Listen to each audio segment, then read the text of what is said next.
Gardeners can commonly run into a few problems when putting potted plants into their gardens. So there are a few things you can follow to make sure you get a good root strike of your potted plant and make sure they stay healthy and strong for years to come.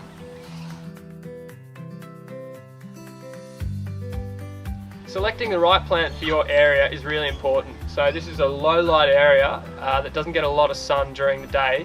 So I've picked a Fuchsia species that'll do really well in this setting. So before we get started, it's always a good idea to soak your pots. So this will just avoid little hydrophobic or air pockets in your pot from transferring once you plant it into your soil. It's also a good idea to add a liquid fertilizer like the Biotic Booster into your soaking mix. This will just give the roots an extra kick along before you put your plants into the garden. So next step is to dig your hole. So it's always a good idea to only dig your hole as deep as the top of your pot. Leave about 5 to 10 centimeters around your pot, then pack the soil back in. This will just give your root system an extra go to kick out before hitting the hard compact soil. So now you've dug your hole, it's as simple as tapping out your pot and planting it in. As you can see here, nice fibrous white roots, so we don't need to tease or do anything to this root ball. If it is really bound up and has been sitting in the pot quite a while, it can be useful to tease them up a little bit, but usually don't want to do much to the root system. They'll do their own thing.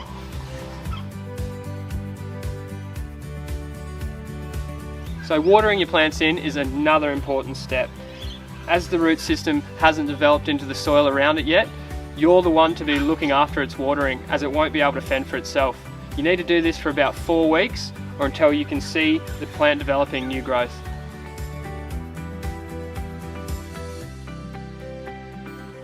So I like to use the Biotic Booster solution we use for soaking the plants. Just fill it up into a watering can and water in thoroughly.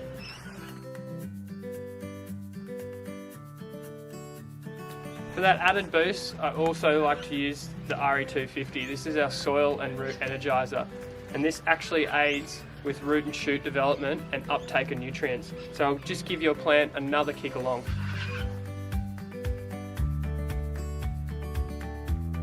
So now you've put your plant into the ground and watered it in thoroughly. It's just a good idea to keep checking in on it every couple of days.